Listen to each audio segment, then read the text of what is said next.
इस ग्रंथ का नाम है श्री रामचरितमानस। क्या नाम है? सामान्यतः समाज में एक बात घर करके बैठी है कि कलयुग है, कलयुग में महापाप है। तनिक भी कुछ समाज में ऊपर नीचे होए ना तो लोग कहते अरे घोर कलयुग आ गया। लेकिन आपको सुनकर आश्चर्य होगा, पूज्यपाद गोस्वामी तुलसीदास जी महाराज ने कलयुग की जितनी महिमा गाई है उतनी महिमा किसी युग की नहीं गाई है। बाबा कहते हैं कलयुग समयुग आन नहीं, कब जौ नर कर विश्वास, गाय राम गुण गण बिमला, भवतर बिनहि प्रयास। गोस्वामी जी कहते हैं कि कलयुग जैसा दूसरा कोई युग नहीं हुआ। कलयुग जैसा न सतयुग हुआ, कलयुग जैसा न त्रेता हुआ जिसमें राम जी स्वयं आए, और न कलयुग जैसा द्वापर हुआ। क्यों महाराज? भगवत प्राप्ति करने के लिए सतयुग में जिस मनुष्य ने जन्म लिया उस मनुष्य को हजारों हजारों वर्ष तपस्या करनी पड़ी। द्विवेदी जी कितने दिन? हजारों वर्ष तपना पड़ता था तपस्या में, तब जाकर किसी किसी को भगवत दर्शन सुलभ होता था। सतयुग के बाद त्रेता आया तो त्रेता में यज्ञ प्रारंभ हुआ। विधि विधान से यज्ञ करिए तो यज्ञ करने के बाद भगवान की प्राप्ति हो जाएगी। त्रेता के बाद द्वापर आया। द्वापर में पूजन पद्धति प्रारंभ हुई। कुछ न करिए, न तपस्या करिए, न यज्ञ करिए, केवल नित्य भगवान की पूजा अर्चना करिए, भगवान मिल जाएंगे। लेकिन कलयुग का जीव बड़ा अद्भुत है साहब। यहां लोग एकादशी का व्रत करते हैं तो 12 बजे रात के बाद समोसा खा लेते हैं। कहे 12 बज गया, एकादशी चेंज, अब द्वादशी में प्रवेश कर गए, रतिया में 12 बजे। क्यों? मैंने देखा इसलिए मैं आपको कह रहा हूं। व्रत किए हैं और अगर कहीं इमरती दिखाई पड़ गई तो जिह्वा से पानी निकलने लगता है। ये हमारा व्रत है। तपस्या तो बहुत दूर की बात। यज्ञ फुल पैंट पहन के यज्ञ में आहुति दे रहे हैं, स्वाहा स्वाहा कर रहे हैं, ऐसे यज्ञ होगा? अब पूजन तो भगवान मालिक है। भगवान की आरती उतारते समय यदि फोन की घंटी बज गई तो जीव भगवान को ही होल्ड पे रख देता है, फोन उठा के बात करने लगता है। आप सोचिए, कलिकाल का जीव न ठीक से यज्ञ कर सकता है, न ठीक से तपस्या कर सकता है, न विधिवत भगवत पूजन कर सकता है। तो फिर प्रश्न हुआ कि फिर कलयुग में जन्म लेने वाले जीव को भगवत प्राप्ति कैसे होगी? गोस्वामी जी कहते हैं कुछ नहीं करना है, केवल और केवल गाय राम गुण गण बिमला, भवतर बिनहि प्रयास। केवल भगवत नाम का हम और आप गुणगान करें, भगवत कथा का गुणानुवाद करें, जो आज से प्रारंभ हो रहा है। कलयुग में केवल भगवत कथा गाने से, भगवत कथा सुनने से, भगवत नाम जपने से और भगवत नाम को सुनने से, इतना करने से ही जीव का उद्धार हो सकता है। इसमें लेश मात्र भी संशय नहीं है। ये कलयुग की महिमा है। उसी कलिकाल में हम और आप इस कथामृत को श्रवण करने के लिए यहां पर उपस्थित हैं, जिस ग्रंथ का नाम है श्री रामचरितमानस। आप में से कौन कौन इस ग्रंथ से पूर्व से परिचित है? बस 10 लोग। अच्छा, अब उठाएं सब धीरे धीरे, अच्छी बात। नीचे रखिए। कौन कौन पढ़ते हैं इसको नित्य? यदि इतने लोग पढ़ रहे हैं तो ये बहुत अच्छी बात है। आप अपने लिए एक बार ताली बजाइए। अद्भुत बात, क्या बात है। श्री रामचरितमानस पढ़ने के लिए है, पढ़ करके समझने के लिए है, और समझ करके रहने के लिए है। केवल सुनने से कुछ नहीं होगा। एक जगह मैं कथा गा रहा था तो सामने एक श्रोता बैठे रहते थे। 2 दिन भरी भैया भरत जी की कथा भई, भरत चरित्र की, खूब रोए। कथा सुने 3 घंटा रोते रहे। मुझे लगा कि बड़े भावुक श्रोता हैं।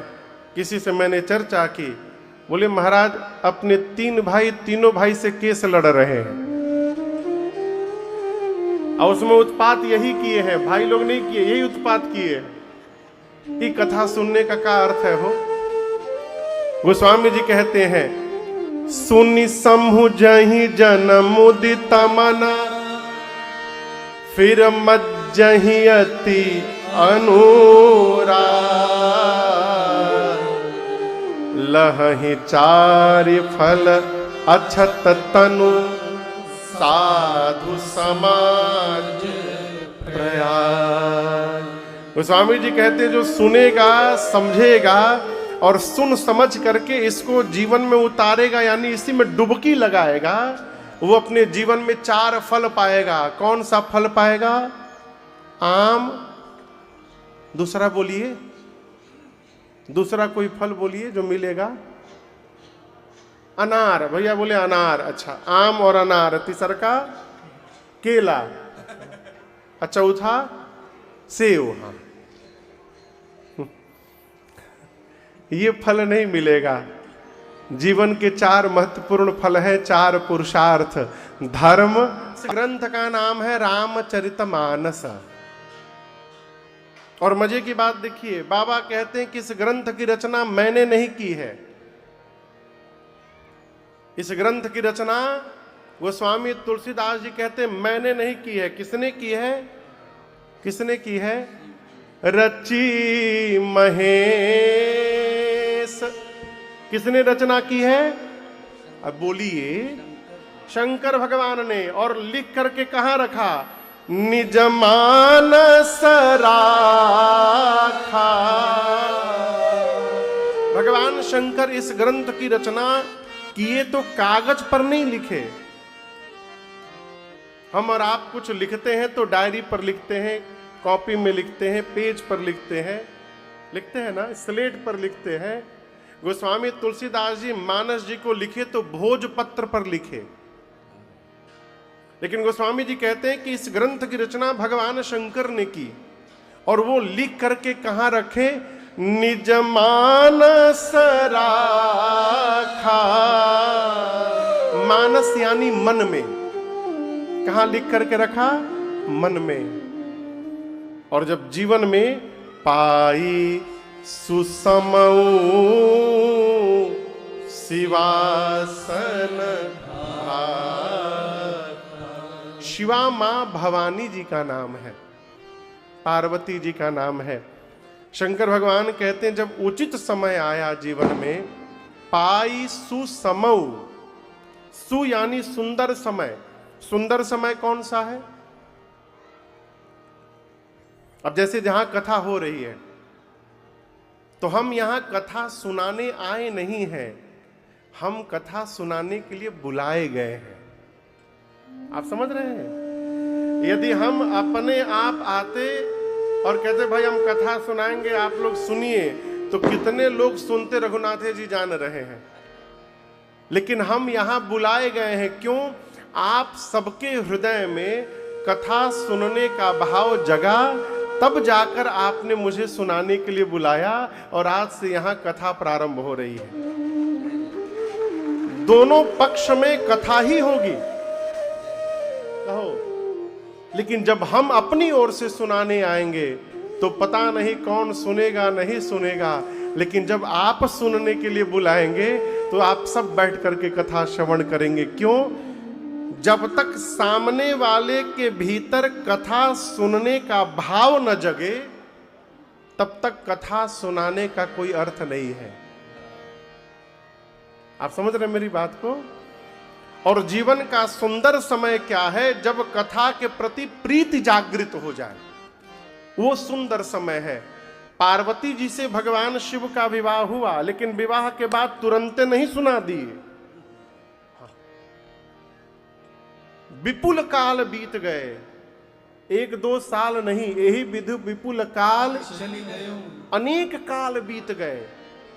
तब जाकर कार्तिकेय भगवान का जन्म हुआ। कार्तिकेय भगवान जन्म के बाद बड़े हुए, देवताओं के सेनापति बने। सेनापति बनने के बाद ताड़कासुर का उन्होंने अंत किया। कितना समय बीता होगा? ये सारी घटनाएं बीतने के बाद एक दिन भगवान शंकर बरगद के वृक्ष के नीचे बैठे, पार्वती मैया दौड़ कर गईं। और जब उस दिन मां पार्वती ने कथा के लिए जिज्ञासा उत्पन्न की, तब भगवान शंकर ने मां को कथा श्रवण कराई, इसके पहले नहीं सुनाई। ये क्या कथा कहती है? कथा उसी के सन्मुख प्रकट करनी चाहिए जो कथा के महत्व को ठीक से जाने। सुसमय। गोस्वामी जी कहते हैं भगवान शिव ने इस कथा की रचना की और अपने मानस में रखी। मानस यानी मन में। इस ग्रंथ का नाम रामचरितमानस क्यों पड़ा? गोस्वामी जी कहते हैं, गोस्वामी जी कहते हैं मैं वो राम जी का चरित्र गाने जा रहा हूं जो राम जी का चरित्र शंकर जी के मानस से प्रकट हुआ है। मानस से ये चरित्र प्रकट हुआ, इसलिए गोस्वामी जी ने इस ग्रंथ का नाम रखा रामचरितमानस। और इसका एक दूसरा कारण मैं आपको निवेदन करूं। एक महापुरुष से मैंने सुनी थी ये बात। ये दिखाई दे रहा है आपको? क्या लिखा है? जोर से पढ़िए बाबू। ये पर फोकस कर रहे थे, इस पर। हाँ, हाँ, हाँ, हाँ। अरे ऐसे नहीं, ऐसे दिखाना है, ऐसे ऐसे दिखाना। हाँ, हाँ।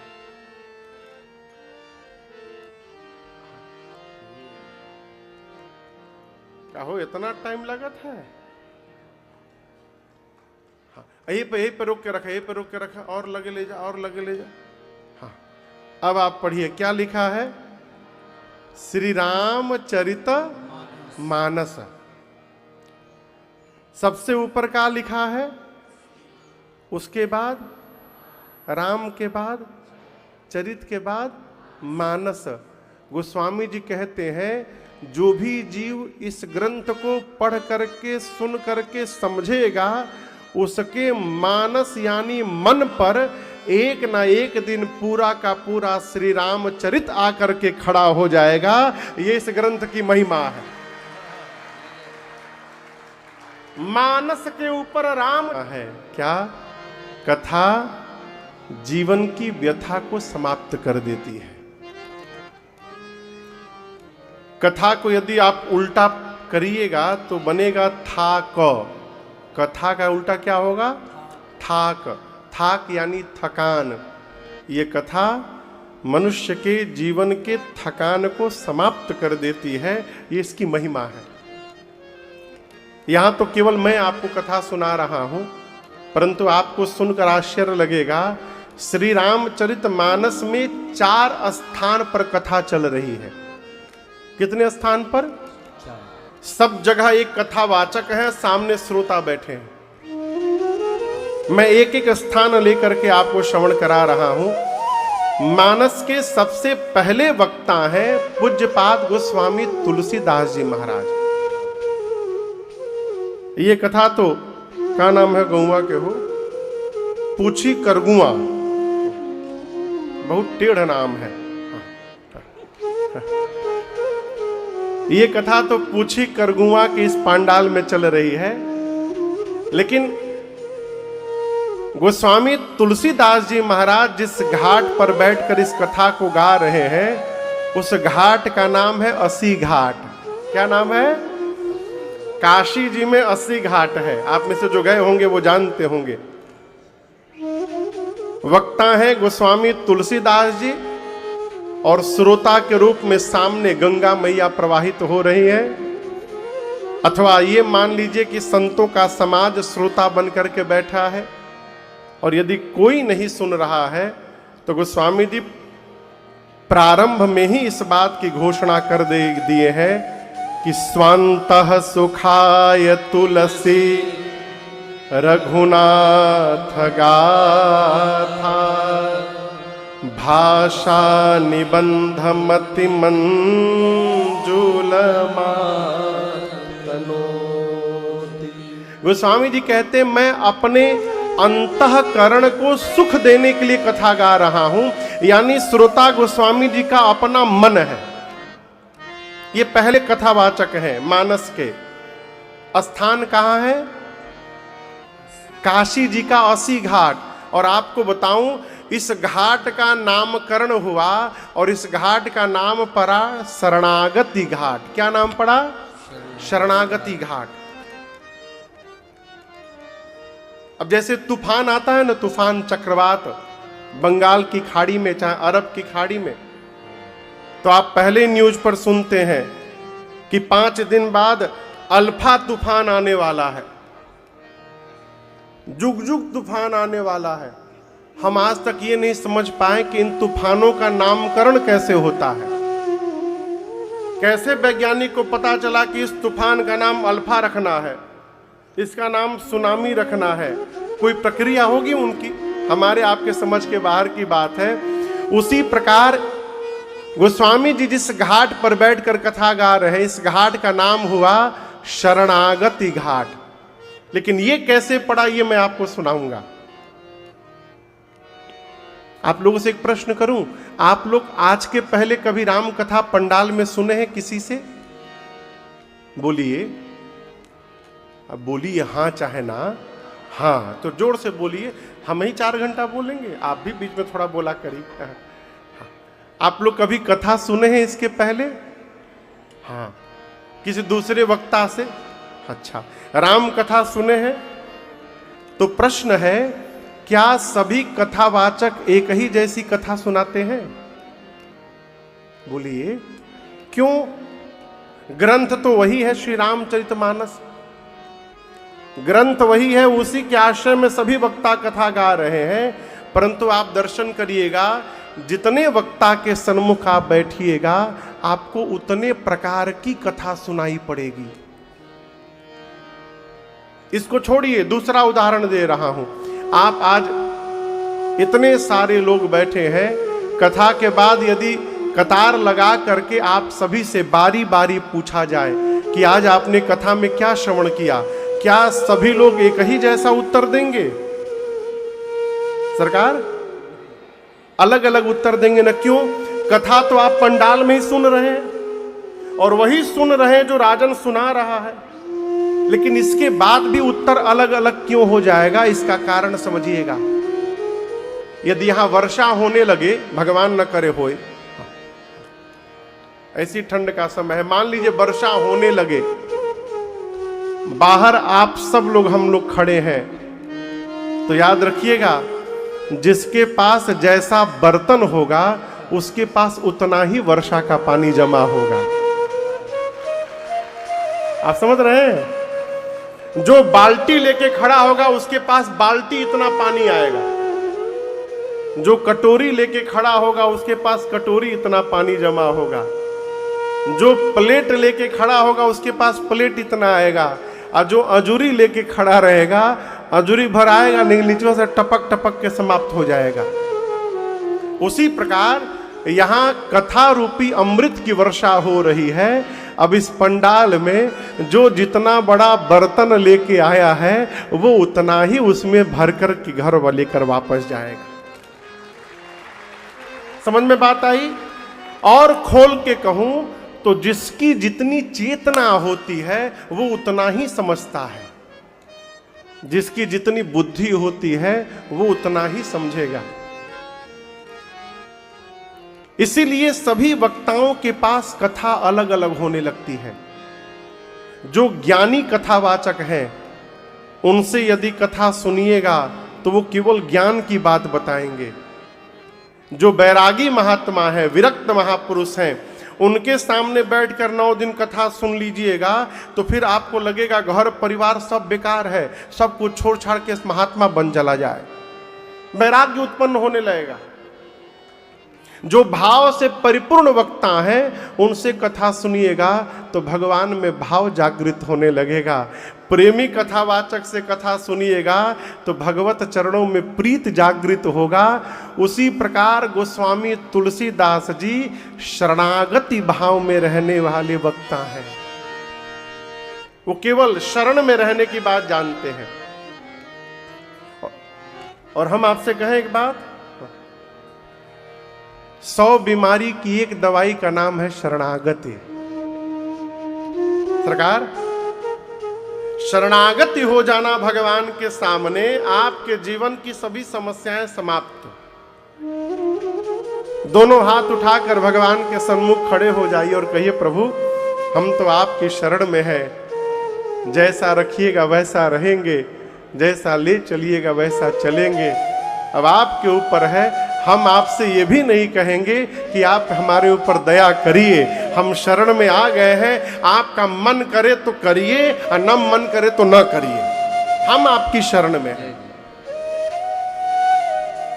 लेकिन एक बात याद रखिएगा, कपट जंजाल का त्याग करके भगवान का भजन करिए, भगवान की शरणागति रहिए। इसलिए गोस्वामी तुलसीदास जी जिस घाट पर बैठे हैं, इस घाट का नाम है शरणागति घाट। क्या नाम है? शरणागति घाट। गोस्वामी जी महिमा क्या गाए? राम जी की कथा कामधेनु है। कामधेनु का नाम सुना है आप लोगों ने पहले कभी? धेनु मने गाय। ये राम कथा कामधेनु है, अर्थात ये राम कथा मनुष्य के जीवन के समस्त कामनाओं को पूर्ण करने की शक्ति रखती है। आप जो भी कामना लेकर मानस जी का पाठ प्रारंभ करेंगे, ये मानस जी का पाठ ही आपकी मनोकामना पूरी कर देगी। करके तो देखिए, ये कामधेनु है। सज्जनों के लिए संजीवनी बूटी है, सुजन सजीवनी मूढ़ि सुहाई। देखिए, ऐसे तो सब मनुष्य स्वस्थ हैं, हम और आप सभी स्वस्थ हैं, लेकिन यदि आज ही कोई आ करके ब्लड ले जाकर चेक कर ले तो 10 बीमारी पता चल जाएगा। हीमोग्लोबिन कम है तो आरबीसी कम है, तो ई बढ़ा है तो ई घट गया, प्रोटीन बढ़ गया, कोलेस्ट्रॉल घट गया, बढ़ गया, अभी पता नहीं चल रहा है, चेक हो ही जाए तो 10 बीमारी का पता चल जाएगा। उसी प्रकार अपने जाने में हम और आप सब ठीक चल रहे हैं, लेकिन जैसे श्री रामचरित मानस रूपी यहाँ कार्यालय में आएंगे और यहाँ आकर हम अपने जीवन का चेक कराएंगे, तब पता चलेगा हमारे जीवन में कितनी बीमारियों ने पकड़ा हुआ है, यहाँ आके पता चलता है।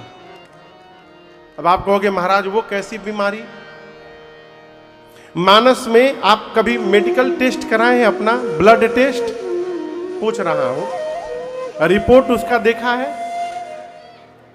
लिखा रहता है हीमोग्लोबिन, उसके आगे लिखा है हीमोग्लोबिन आपका 11 आया है, जो आया रहता है वो लिखा रहता है, और उसके आगे जो नॉर्मल रेंज है वो लिखा रहता है कि इतना से इतना होना चाहिए, लेकिन आपका इतना आया है।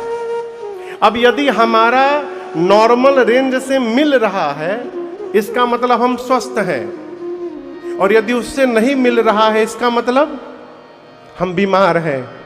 उसी प्रकार मनुष्य के जीवन के जितने संबंध हैं, उन सभी संबंधों का नॉर्मल रेंज इस श्री रामचरितमानस में लिखा हुआ है।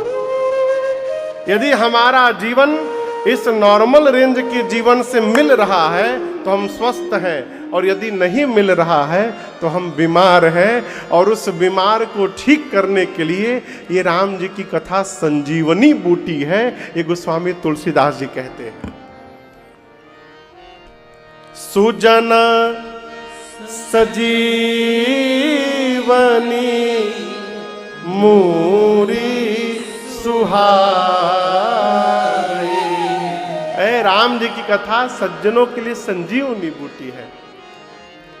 राम कथा कली कामद, ये मानस के पहले वक्ता हैं। अब गोस्वामी जी कहते मैं आप लोगों को वो कथा सुनाने जा रहा हूं जो तीर्थराज प्रयाग में याज्ञवल्क्य ऋषि ने श्री भरद्वाज ऋषि जी को सुनाई थी। अब दूसरा घाट है तीर्थराज प्रयाग। यहां कथावाचक है याज्ञवल्क्य ऋषि, श्रोता है भरद्वाज ऋषि, और इस घाट का नाम है कर्मकांड घाट। क्या नाम है? कर्मकांड घाट। मानस में कर्म प्रधान जितनी बातें हुई हैं सब तीर्थराज प्रयाग में कही गई हैं। आपको एक उदाहरण दे रहा हूं। भरद्वाज जी के सामने जब राम जी पहुंचे तो भरद्वाज जी ने एक दोहा कहा, कर्म बचन मन छाड़ी छल, जब लगी जनन तुम्हार, तब लगी सुख सपने हूं नहीं, कि ये कोटि उपचार। भरद्वाज जी आप समझिएगा, क्रम कहता है मन क्रम वचन। पहले क्या बोला जाता है? मन, फिर कर्म, फिर वचन। आप भी सुनेंगे मन क्रम वचन। लेकिन यहां भरद्वाज जी मन पहले नहीं बोले, पहले कर्म बोले। क्यों? कर्मकांड घाट पर बैठे इसलिए पहले कर्म का संबोधन किए। कर्म से, वचन से और मन से जीव जब तक छल छोड़ करके राम जी आपका नहीं होगा। क्या छोड़ करके? छल। तब तक वो जीवन में करोड़ों उपाय कर ले, उसको सपने में भी सुख मिलने वाला नहीं है। और इसका एक विशेष अर्थ है कोटिपचार। भगवान के पूजा की सबसे छोटी विधि का नाम है पंचोपचार। सरकार 5 प्रकार से पूजन की जाए भगवान की, धूप दीप नैवेद्य आरती और स्तुति, ये सबसे छोटी विधि है पंचोपचार। और सामर्थ्य हो षोडशोपचार, 16 प्रकार से पूजन करिए। और सामर्थ्य हो शतोपचार, 100 प्रकार से भगवान की पूजा करिए। और आगे बढ़िए, सहस्त्रोपचार, 1000 प्रकार से, लखोपचार, 1,00,000 प्रकार से। बढ़ते बढ़ते भरद्वाज जी कहते हैं मनुष्य कोटिपचार, 1 करोड़ प्रकार से भगवान की पूजा क्यों न करे। यदि उसने छल का त्याग नहीं किया है तो पूजा करता रहे, उसको सपने में भी सुख मिलने वाला नहीं है। इसीलिए कुछ न करिए, पहले छल छोड़िए। क्या छोड़िए? छल छोड़। जीवन में सबसे बड़ा कर्म है छल का समाप्त हो जाना। जीवन में चतुराई का समाप्त हो जाना, कपट का समाप्त हो जाना, यही जीवन में भजन को प्रारंभ कराएगा। तीनों लिखा गया है, मन क्रम वचन छाड़ चतुराई, मोहि कपट छल छिद्र न भावा। कपट, चतुराई और यहां छाड़ी छल जब लगी जनना। कपट, छल और चतुराई, ये तीनों समाप्त करना पड़ेगा। आप माला न जपिए, आप पूजा ना करिए। यदि ये तीनों समाप्त नहीं हुआ तो जीवन भर माला जगड़ते रह जाइएगा, कुछ होने वाला नहीं है। पहले कपट समाप्त हो, ये कर्म सिद्धांत है। मैं आपको उदाहरण दे रहा हूं इसी रामचरितमानस में। ये कौन है? बोलिए। हनुमान जी महाराज। श्री हनुमान जी महाराज राम जी से श्री रामचरितमानस में किष्किंधा कांड में मिले हैं। किस कांड में? किष्किंधा कांड में। राम जी सुग्रीव जी से मिलने जा रहे हैं। सुग्रीव जी से सबरी मैया से राम जी ने पूछा कि सीता जी के बारे में कुछ जानती हैं आप? तो शबरी मैया ने कहा कि राम जी, मेरे गुरु जी ने कहा था कि आप पंपा सरोवर जाइए, सुग्रीव जी से मित्रता करिएगा, और सुग्रीव जी से मित्रता होने के बाद सुग्रीव जी सीता जी का पता लगाएंगे। राम जी सुग्रीव जी को ढूंढते ढूंढते ऋष्यमुख पर्वत गए। पहाड़ के ऊपर सुग्रीव बैठे हैं। राम लक्ष्मण जी को आते देख डर गए। उनको लगा कहीं बाली ने इन दोनों वीर पुरुषों को मुझे मारने के लिए तो नहीं भेज दिया।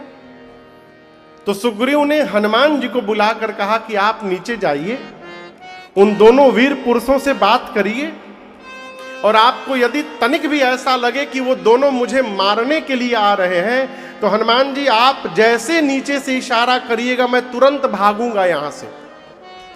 भागो तुरंत तजाओ यह। सुग्रीव भागने में एक नंबर, जहां कुछ हो जाए भाग जाओ, बोले तुरंत भागूंगा। हनुमान जी ब्राह्मण का रूप बनाकर गए। हनुमान के रूप में नहीं गए, क्या रूप बनाकर गए? ब्राह्मण का रूप बनाकर गए, और जाकर के राम जी से पूछने लगे आप कौन हैं? ब्रह्मा विष्णु महेश में से कोई है, नर नारायण है, कि कहीं पर ब्रह्म तो आप नहीं है? अब आप दर्शन करिए, राम जी के आगे हनुमान जी नकली चेहरा लगा कर गए। अब भगवान के आगे किसी की नकल चलने वाली नहीं है। हनुमान जी को लग रहा है मैं ब्राह्मण बन गया हूं, मुझे कोई पहचानेगा ही नहीं। राम जी को हनुमान जी दिखाई दे रहे हैं। राम जी लक्ष्मण भैया से पूछे, लक्ष्मण पहचाने कौन है? लक्ष्मण जी बोले प्रभु कौन है? राम जी बोले हनुमनऊ है, हनुमनऊ। नकली चेहरा लगा के आए हैं। अब जैसे हनुमान जी परिचय पूछे, तो राम जी कहे कि जब आप ही अपने को छिपा रहे हैं, तो हम अपन असली परिचय क्यों दें आपको, हम भी छिपाएंगे। राम जी बोले हे ब्राह्मण देवता, आप जो जो बताए हैं हम उनमें से कोई नहीं है। हम तो अयोध्या वाले महाराज के कुमार हैं, राम लक्ष्मण दोनों भाई हैं। मेरी पत्नी का हरण हो गया है, हम उन्हीं को ढूंढ रहे हैं। हे ब्राह्मण देवता, हमने अपनी कथा सुनाई, अब आप अपनी कथा सुनाइए। जैसे राम जी ने नाम बताया, राम लक्ष्मण वैदेही, हनुमान जी पहचान गए। अब प्रभु पहचानी परेउ गही चरना, सो सुख उमा जाई नहीं बर।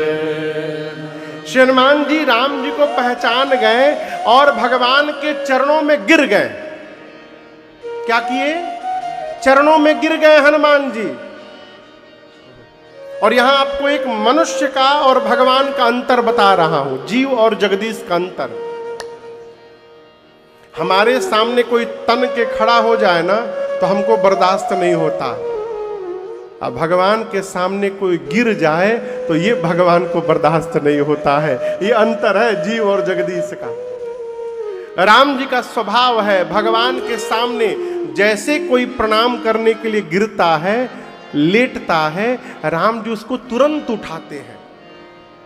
मानस में कई उदाहरण है, तुरंत उठाए करुणा पुंजा। लेकिन आपको सुनकर आश्चर्य लगेगा, आज राम जी ने हनुमान जी को नहीं उठाया। हनुमान जी पांव पे गिर गए, राम जी के गिरे पड़े हैं, राम जी ने उठाया नहीं। 5 मिनट हनुमान जी गिरे रहे। हनुमान जी डिस्टर्ब की, आखिर राम जी उठा क्यों नहीं रहे हैं? जब भगवान नहीं उठाए तो हनुमान जी अपने उठ गए। खड़े होकर के बोले प्रभु अपराध हो गया मेरे से। राम जी पूछे कौन सा अपराध हो गया? हनुमान जी बोले प्रभु मोर न्याऊ मैं पूछा साई।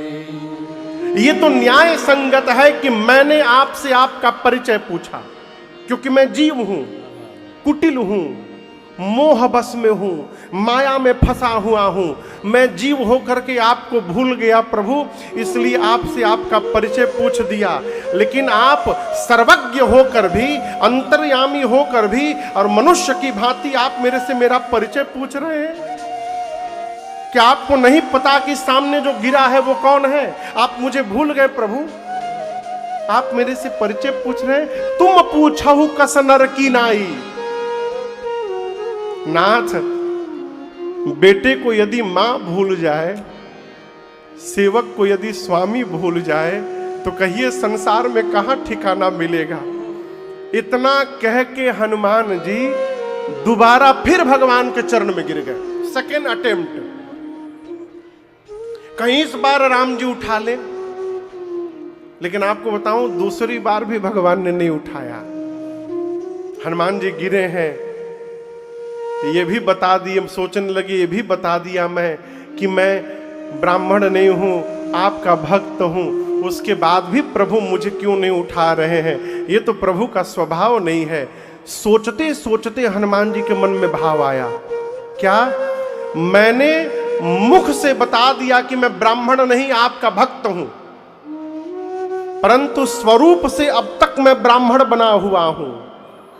इसका मतलब जो दिखाई दे रहा हूं वो मैं हूं नहीं, और जो हूं वो दिखाई नहीं दे रहा हूं। मैं तो भगवान के सामने छल कर रहा हूं, इसी कारण प्रभु नहीं उठा रहे हैं। और जैसे हनुमान जी के मन में भाव आया, हनुमान जी ब्राह्मण का रूप हटा करके और जैसे हनुमान के रूप में आए, राम जी तुरंत उठाकर हनुमान जी को अपने हृदय से लगा लिए। ये प्रमाण है, ये प्रमाण है कि भगवान छल को बर्दाश्त नहीं करते। इसलिए कर्म सिद्धांत कहता है, भगवान के आगे कपट, छल और चतुराई का त्याग करिए।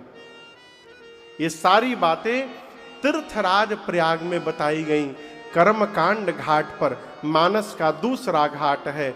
यहाँ कथावाचक हैं याज्ञवल्क्य ऋषि और श्रोता हैं भरद्वाज जी। याज्ञवल्क्य ऋषि ने कहा, गोस्वामी जी कहे कि हम जो कथा याज्ञवल्क्य जी ने सुनाई वो सुनाऊंगा। याज्ञवल्क्य ऋषि कह रहे हैं भरद्वाज जी से कि जो कथा कैलाश में भगवान शंकर ने पार्वती जी को सुनाई थी वो मैं आपको सुनाऊंगा। अब तीसरा घाट कैलाश पर्वत, यहां श्रोता के रूप में पार्वती जी हैं और कथावाचक के रूप में कौन है? शंकर भगवान महादेव। कैलाश पर्वत का शिखर है और इस घाट का नाम है ज्ञान घाट। क्या नाम है? मानस में ज्ञान की जितनी बातें बताई गई हैं, सभी बातें भगवान शंकर ने मां पार्वती को बताई। ज्ञान घाट। आपको एक चौपाई उदाहरण दे रहा हूं। उमा कहूं मैं अनुभव सत हरि भजना, जगत सब सपना। उमा, उमा माने पार्वती।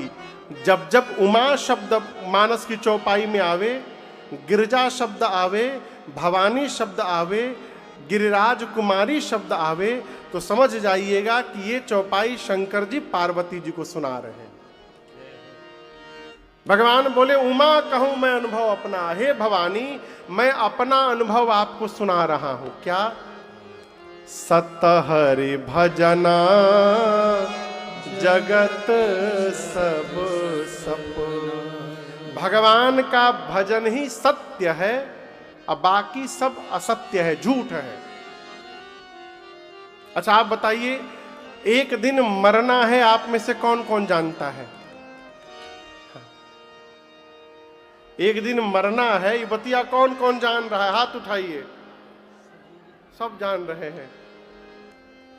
कौन कौन ये बतिया मान रहा है कि एक दिन मरना है? आप कितना उठाए रहो, हम नहीं मानेंगे कि आप मान रहे हैं। जब ये पता है कि एक दिन मरना है, तो फिर लड़ाई झगड़ा काहे हो रहा है? हो एक लड़का जौनपुर का, उसके चाचा बंबई रहते हैं। तो चाचा क्या किए कि धोखा से अपने भतीजे का सब जमीन अपने नाम करवा लिए। भतीजे को, ये मैं सत्य घटना सुना रहा हूं, भतीजे को पता चला कि चाचा तो हमारा सब जमीनवा ले लिए। तो भतीजा ट्रेन पकड़ के बंबई गया चाचा के घर, और घर में जाने के पहले स्टेशन से बाहर निकला, मिठाई की दुकान से 2 किलो मिठाई लिया, 1 टोकरी फल लिया और लेके चाचा के घर गया। जाकर चरण में दंडवत किया। चाचा तो देखे तो सुखा गए कि लगता है झगड़ा करने आया है।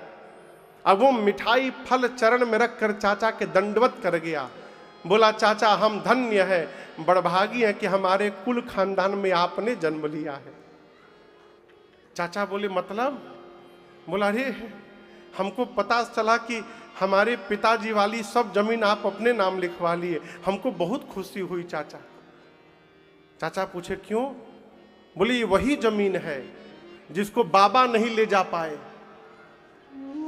ये वही जमीन है जिसको मेरे बाबूजी नहीं ले जा पाए। आप उस जमीन को अपने नाम लिखवाए हैं तो छोड़ के थोड़ी जाएंगे, आप लेके जाएंगे तभी न लिखवाए हैं। हमारे खानदान में ऐसा कोई जन्म तो लिया जो सब लेकर के जाएगा, धन्य है आप। बोला, बोल करके वापस जौनपुर आ गया। चाचा की नींद चली गई हो। 1 महीना के भीतर चाचा वापस जौनपुर आए, अब भतीजों को उसकी संपत्ति वापस किए। जानते सब है मरना है, मानता कौन है? जानना अलग पक्ष है और उसको मान लेना बिल्कुल अलग पक्ष है। जिस दिन मान लीजिएगा कि एक दिन मरना है, उसी दिन से जीवन में विद्रोह समाप्त हो जाएगा। किसके लिए लड़ रहे? जमीनवा के लिए, 1 बित्ता जमीन के लिए। भाई भाई का मार दे रहा है, ना भाई ले गया ना वो भाई ले गया, जमीन यहीं पर रह गया और दोनों भाई ऊपर चले गए। इस बात को मान लेना कि ये जगत संसार सब झूठा है, यही परम ज्ञान है। किताब में से जानकारी मिलती है, ज्ञान नहीं मिलता। ज्ञान धर्माचरण से आएगा। धर्मते विरति जोगते ज्ञाना, ज्ञान मोक्ष प्रद वेद बखाना। ये मानस का 3रा घाट है। कथावाचक है शंकर भगवान, श्रोता है पार्वती जी, स्थान है कैलाश पर्वत, और इस घाट का नाम है ज्ञान घाट। शंकर जी पार्वती जी से बोले, देवी मैं आपको वो कथा सुनाऊंगा जो नीलगिरी पर्वत पर भगवान, नीलगिरी पर्वत पर श्री कागभुषुंडी जी महाराज ने गरुण जी महाराज को सुनाई। ये मानस का 4था घाट है। कथावाचक है कागभुषुंडी। क्या नाम है उनका? उनका नाम था पहले भुषुंडी, मनुष्य थे, श्राप के कारण कौवा बन गए तो नमवा हो गया कागभुषुंडी। कौवा कथावाचक है और श्रोता के रूप में गरुण जी महाराज बैठे हैं। प्रधान श्रोता गरुण जी महाराज हैं। स्थान है नीलगिरी पर्वत और इस घाट का नाम है भक्ति घाट। ये मानस का 4था घाट है, भक्ति घाट। मानस में भक्ति की क्या महिमा है, भक्ति जीवन में कैसे प्राप्त होगी, भक्ति का स्वरूप क्या है, ये सभी बातें श्री कागभुषुंडी जी ने गरुण जी को बताई। और हम आपको एक निवेदन करें, द्विवेदी जी कौन सी सब्जी बहुत अच्छी लगती है आपको? बोलिए बोलिए, अरे बोलिए, सब्जी पावत है ना? कौन सी सब्जी अच्छी लगती है जो बनी जाए? अच्छा ठीक, हाँ भिंडी। अच्छा भिंडी मिलाता है कि एक ठे लड़का सवेरे उठा और बाबूजी से बोला, बाबूजी हम सपना देखे कि हम आज माड़ भात खा रहे थे। माड़ समझते ना, भात चावल का जो पानी होता है, माड़। बोला बाबूजी सपना देखे हम माड़ भात खा रहे थे। बाबूजी उठा उठा के पटके लड़का को। बोले मूर्ख, सपने देखना चाहिए था तो गुलाब जामुन का देखना चाहिए था, मिर्ती का देखना चाहिए था, सपनों में भी माड़े भात। तो चलिए मान लीजिए आपको पनीर की सब्जी बड़ी अच्छी लगती है, मान लीजिए, हाँ,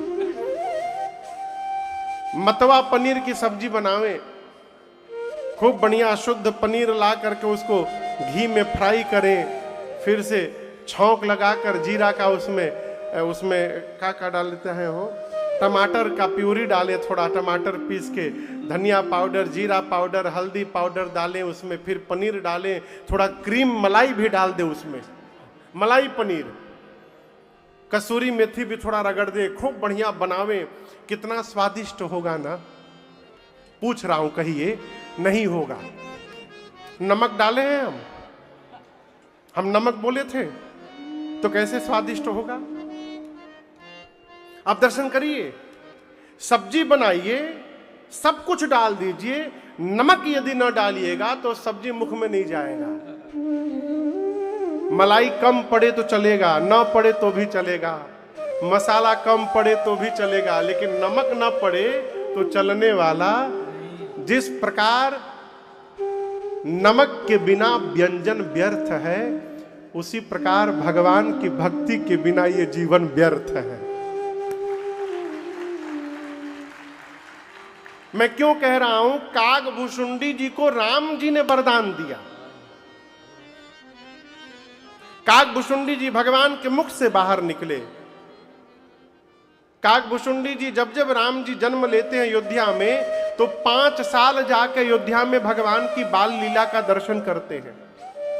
और आपको सुनकर आश्चर्य लगेगा, आज भी हिमालय पर वो नीलगिरी पर्वत है जहां भुसुंडी सरोवर आज भी है, तालाब, उसका नाम है भुसुंडी सरोवर।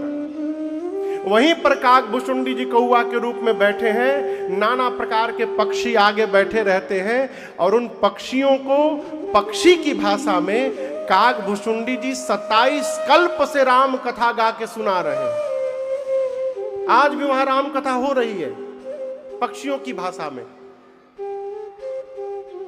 जब जब राम जी जन्म लेते हैं तो कागभूषुंडी जी 5 साल जाकर अयोध्या में रहते हैं। बरस 5 तहां रहे लुभाई। एक बार कागभूषुंडी जी भगवान के यहां गए थे, राम जी खेल रहे थे बाहर, पुआ खा रहे थे। पुआ जानते हैं ना, पुआ, भगवान पुआ खा रहे थे। कागभूषुंडी जी के मन में हुआ कहीं हमको भी प्रसाद मिल जाता तो आनंद आ जाता। राम जी बोले आओ आओ आओ, ले लो ले लो ले लो। कागभूषुंडी जी कौआ के रूप में उछलते उछलते गए, और जैसे भगवान के पास गए, भगवान जोर से चिल्ला दिए, भाग गए कागभूषुंडी जी। फिर जब दूर चले गए तो भगवान फिर पुआ दिखाने लगे। ऐसे जब 4-5 बार हुआ तो कागभूषुंडी जी बोली भगवान नहीं हो सकते, कहीं भगवान भक्तों के साथ ऐसा खेल खेलते हैं? नहीं नहीं, ये भगवान नहीं है। ऐसा भ्रम हुआ उनको। भगवान वहीं बैठे बैठे हाथ फैलाए उनको पकड़ने के लिए, और कागभूषुंडी जी भागना प्रारंभ किए। कहते 3 लोग 14 भुवन भागे कागभूषुंडी जी, और जहां जहां गए उनके शरीर से केवल 2 उंगली के अंतर पर भगवान का हाथ रहा। हाथ दौड़ाने लगा राम जी का। कागभूषुंडी जी की मति चकरा गई। लौटकर अयोध्या आए, राम जी ने अपना मुख खोला, और कागभूषुंडी जी भगवान के मुख के भीतर चले गए। जब भीतर जाकर देखे तो अनंत ब्रह्मांड दिखाई देने लगे, अनेक ब्रह्मांड। अब जिस ब्रह्मांड के धरती पर अयोध्या में रामा अवतार होने वाला रहता है, कागभूषुंडी जी उसी ब्रह्मांड के धरती पर अयोध्या में जाकर अब भगवान की लीला देखने लगे। गोस्वामी जी कहते हैं 100 कल्प, कितने? 100 कल्प गोस्वामी जी कहते हैं कि कागभूषुंडी जी भगवान के पेट में रहे। 100 रामा अवतार का दर्शन किए पेटवा में। फिर भगवान ने मुंह खोला और कागभूषुंडी जी बाहर निकले। लेकिन आपको सुनकर आपकी मति चकरा जाएगी। बाहर निकलकर कागभूषुंडी जब घड़ी देखे ना, तो भीतर जाकर बाहर आने में केवल 24 मिनट बीता था। अब भीतर 100 कल्प बीत गया था। ऐसा देख करके उनको चक्कर आया, बेहोश होके गिर गए। होश आया तो राम जी बोले, मैं आपके प्रेम से प्रसन्न हूं, वरदान देता हूं, आप ज्ञानी हो जाइए, विज्ञानी हो जाइए, समस्त कलाओं के धाम हो जाइए, समस्त गुणों के धाम हो जाइए। इतना बोल के राम जी चुप हो गए। अब मैं आपसे प्रश्न कर रहा हूं, यदि राम जी प्रकट होकर आपसे कहें कि आप ज्ञानी हो जाइए, विज्ञानी हो जाइए, समस्त गुणों के कलाओं के धाम हो जाइए, आप नाचिएगा कि उदास होइएगा? प्रसन्नता में नाचिएगा कि उदास होइएगा? बोलिए, बोलिए, जोर से बोलिए। नाचेंगे। द्विवेदी जी आप नाचेंगे ना? हम भी नाचते। तिवारी जी आप भी नाचेंगे। लेकिन आपको बताऊं, काकभूषुंडी जी उदास हो गए। क्यों? प्रभु कह देना सकल सुख साही, परंतु भगति आपनी देना न काही।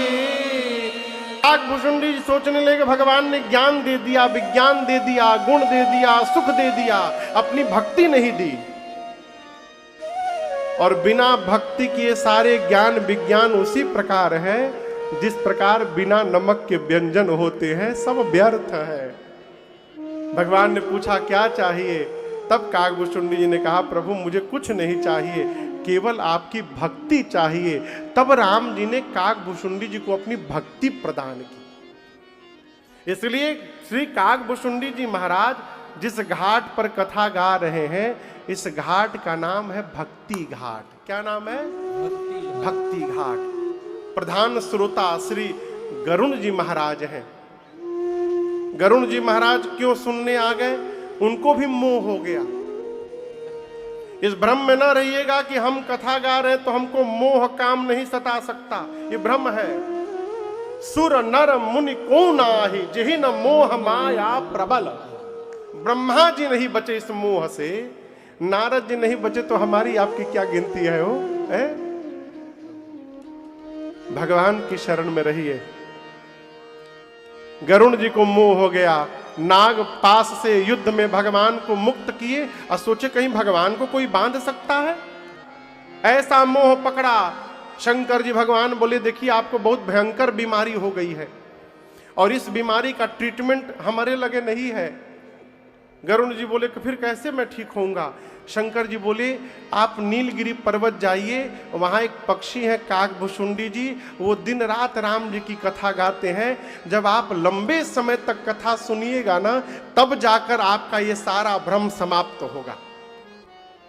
काकभूषुंडी जी आए, जैसे यहाँ कथा चल रही है पांडाल में ना, मान लीजिए काकभूषुंडी जी का आश्रम है और वहां सड़क से आए गरुण जी महाराज, अभी राम कथा नहीं सुने, जैसे आश्रम का दर्शन हुआ उनको, उस आश्रम में राम जी की कथा होते होते आश्रम इतना पवित्र हो गया था। जैसे आश्रम का दर्शन हुआ, गरुण जी महाराज का सारा शोक मोह भ्रम संदेह सब समाप्त हो गया, केवल आश्रम देख करके।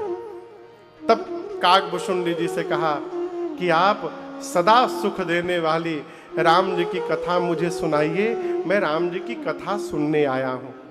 चौथे घाट पर काकभूषुंडी जी ने गरुण जी को राम जी की कथा सुनाई। इस घाट का नाम है भक्ति घाट।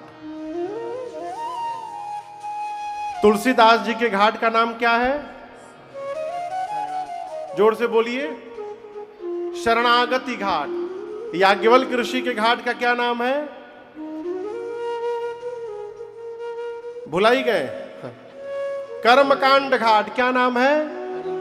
शंकर जी के घाट का क्या नाम है? ज्ञान घाट।